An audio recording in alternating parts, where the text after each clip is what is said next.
تو تم نکاح کر لو. فلیتزوج، امر کا صیغہ استعمال فرمایا. کیوں؟ فَإِنَّهُ أَغَضُّ لِلْبَصَرِ، تاکہ تمہاری نگاہ نیچی ہو. پتہ چلا نکاح کا اصل مقصد ہے اپنی نگاہوں کی حفاظت.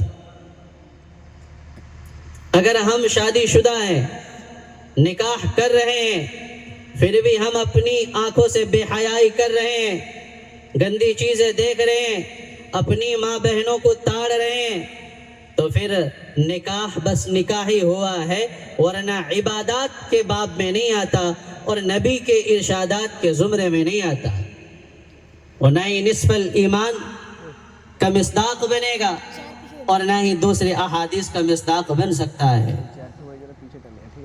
میرے نبی نے جو حکم فرمایا فَلْيَتَزَوَّجْ، اس کی وجہ یہی ہے فَإِنَّهُ أَغَضُّ لِلْبَصَرِ، اپنی نگاہوں کی حفاظت. آگے فرمایا وَأَحْسَنُ لِلْفَرَجْ، ہاں اپنی شرمگاہوں کی حفاظت. شادی کرنے کے باوجود بیوی کے موجودگی میں یا بیوی شوہر کے ہوتے ہوئے منہ کالا کرے، زناؤں کی طرف بھاگے، امانت میں خیانت کرے، بے حیائی کرے، عیاشیاں کرے، تو پھر نکاح کا کوئی مطلب نہیں بنا. ایسے نکاح کی اسلام نہیں چاہتا. میرے نبی نے جو فرمایا کہ نکاح اس لیے کرو اور نکاح کرنے کا مقصد ہی یہی ہے فَلْيَتَزَوَّجْ فَإِنَّهُ أَغَضُّ لِلْبَصَرِ وَأَحْسَنُ لِلْفَرَجِ، نگاہوں سے بھی اور اپنی شرمگاہوں سے بھی گناہوں سے بچے، خیانت نہ کرے. وَمَن لَّمْ يَسْتَطِعْ فَعَلَيْهِ بِالصَّوْمِ، استطاعت نہیں ہے نکاح کا تو پھر روزے رکھے. اب کوئی کہے گا میں نے تو روزے رکھ کر دیکھا، 2-3 روزے رکھے اور جذبات ابھرتے ہیں. ہاں، حکیم الامت حضرت مولانا اشرف علی تھانوی علیہ الرحمہ فرماتے ہیں کثرت کے ساتھ رکھا کرو، پھر روزے کا فائدہ آپ کو ہوگا. 2-3 دن کے روزے میں معدہ گرم ہوگا اور جذبات ابھریں گے.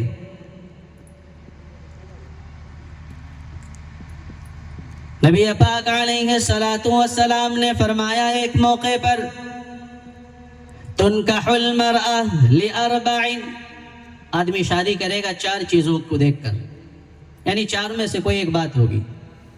لأربع لمالها ولحسبها ولجمالها ولدينها فاظفر بذات الدين تربت يداك. مخاطب ابو ہریرہ رضی اللہ تعالی عنہ ہے. حضرت ابو ہریرہ کہتے ہیں میرے آقا نے فرمایا کہ انسان نکاح کرے گا 4 چیزوں کو دیکھ کر، یا تو مال دیکھ کر، لمالها ولحسبها یا حسب نسب دیکھ کر، یا پھر جمال دیکھ کر. ہے میں قربان جاؤں میرے نبی کے ارشادات پر. میرے نبی کے کلام موتیوں کی لڑی ہوا کرتی ہے، جوامع الکلم، بہت مختصر جملے، مختصر کلمات، لیکن گہرائی اتنی ہے. 1450 سال ہو گئے، شرح پہ شرح، شرح پہ شرح، شروحات بھر گئی، اب بھی بند نہیں ہے. لمالہا، اشارہ کر دیا کہ اگر کوئی مال دیکھ کر صرف مال کو ترجیح دیتا ہے تو وہ یہودیت پر عمل کر رہا ہے. وَلِجَمَالِهَا، اگر صرف جمال کو ترجیح دیتا ہے تو عیسائیت پر گامزن ہو رہا ہے. وَلِحَسَبِهَا، اور صرف حسب نسب دیکھ رہا ہے، یہ خان ہے، یہ شیخ ہے، یہ پٹھان ہے، یہ ملک ہے، یہاں رشتہ کرنا ہے اور کہیں نہیں کرنا.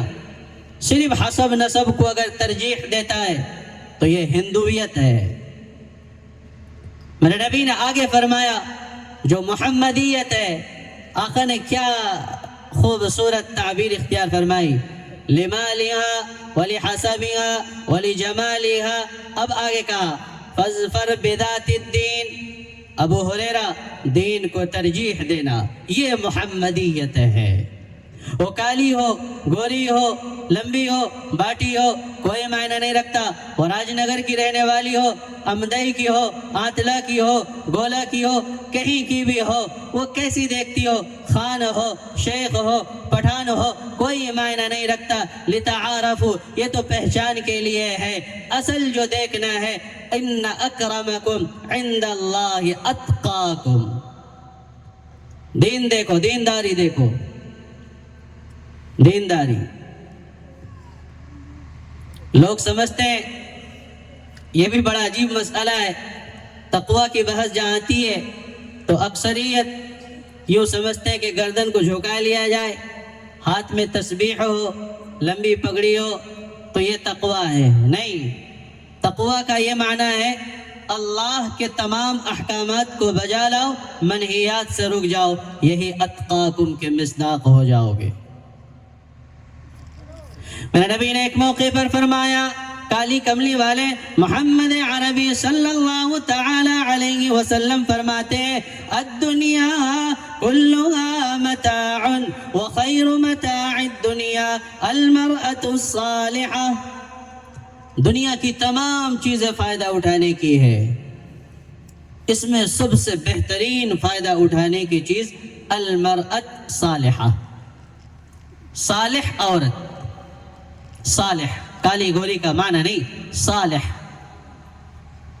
عورت اگر صالح ہوگی تو زندگی آپ کی جنت، اور اگر عورت اگر بدکار ہوگی، صالح نہیں ہوگی تو پھر زندگی آپ کی جہنم بن گئی۔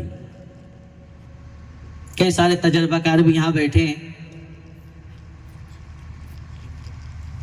تو ایسی عورت سے نکاح کرو جو صالح ہو، المرأة الصالحہ۔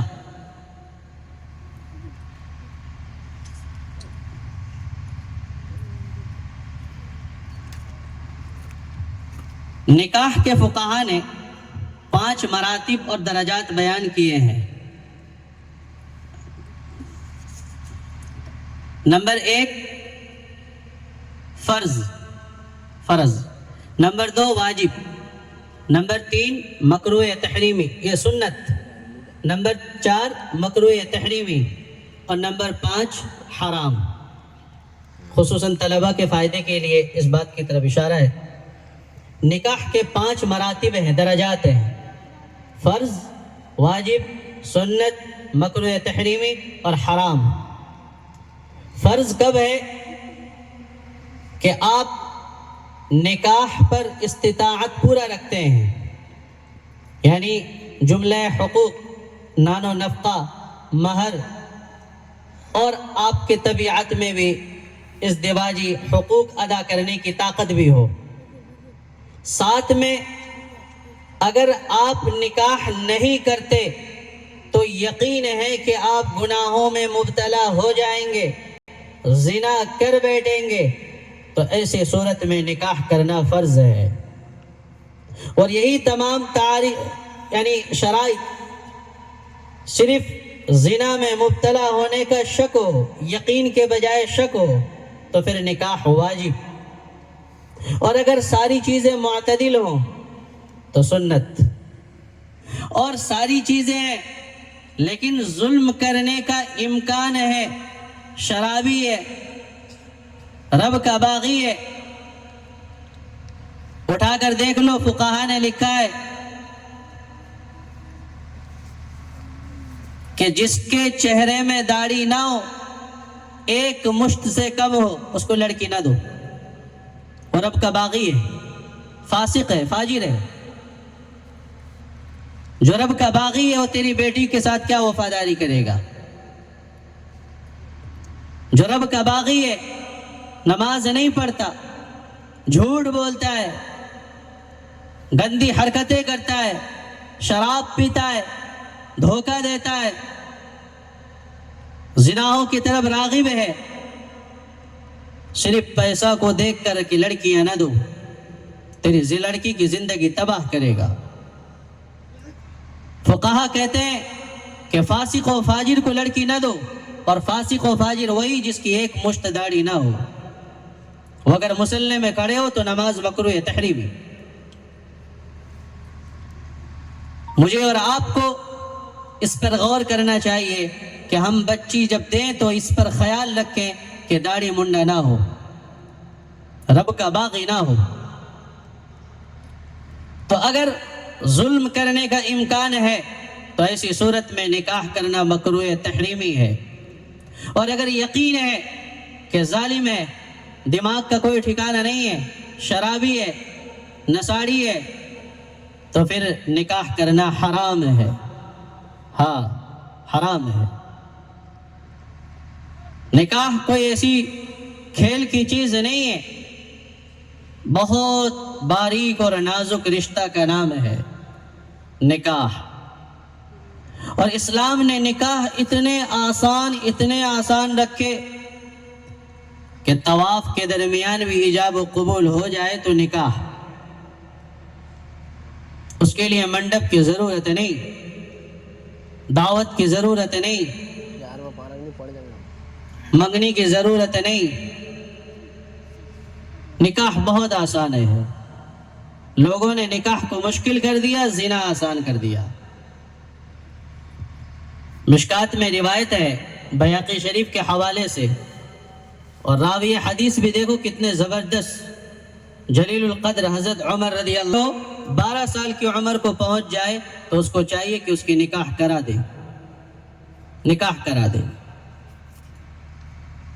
یہ جو ہمارا عرف بنتا جا رہا ہے 20 22 25 جا کر جوب اور پتہ نہیں کیا کیا لولی پاپ کے چکر پہ پھر زناؤں کے دروازے کھلتے ہیں.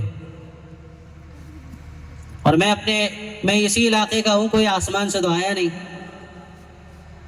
تو میں اچھی طرح جانتا ہوں.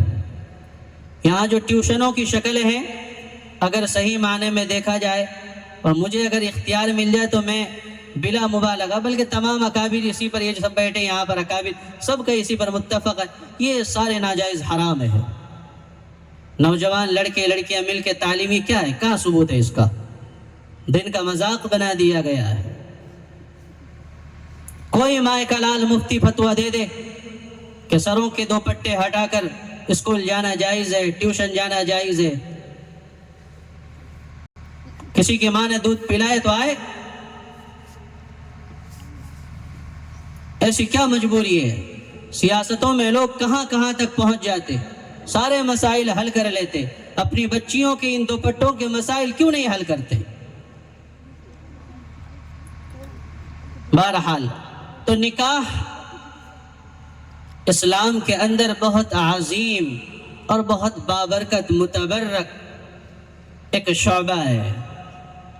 میرے نبی پاک علیہ السلام نے جگہ آپ نے نکاح کے باب میں آپ نے امت کی رہبری فرمائی. اسی بات کی طرف اشارہ کیا کہ نکاح کا اصل مقصد حصول اولاد. یہ اولاد ایک بہت بڑی نعمت بھی ہے اور امانت بھی ہے، بہت بڑی نعمت اور امانت ہے. میں یہ چند منٹوں کے ذمہ دار ہوں. اللہ مجھ سے کلکم راعٍ وکلکم مسئول عن رعیت کے تحت مجھ سے بھی اللہ حساب کرے گا اور پوچھے گا یہ جو راج نگر والوں نے آپ کو گھنٹہ دیا تھا اس میں آپ نے کیا اپنی رعیت کا خیال کیا اور کیا حق ادا کیا. تو اس کے یہ تمام دلائل قرائن کے تحت میں اپنی بات جو ہے پہنچا کر ختم کروں گا. تو اولاد ایک بہت بڑی نعمت ہے اور نکاح کا اصل مقصد یہ حصول اولاد. قرآن میں رب کریم نے اپنے حبیب کو مخاطب کر کے فرمایا فَالْآنَ بَاشِرُوهُنَّ وَابْتَغُوا مَا كَتَبَ اللَّهُ لَكُمْ فَالْآنَ بَاشِرُوهُنَّ وَابْتَغُوا مَا كَتَبَ اللَّهُ لَكُمْ. میرے حبیب لبیب صلی اللہ تعالی علیہ وسلم آپ اپنی ازواج سے ملاقات کیجئے اور طلب کیجئے آپ کے لیے جو مقدر کیا گیا ہے. جمہور مفسرین نے لکھا ہے اس سے مراد اولاد ہے. ابراہیم خلیل اللہ نے حصول اولاد کے لیے رب سے دعا فرمائی. قرآن نے نقشہ کھینچا رب ہب لی من الصالحین.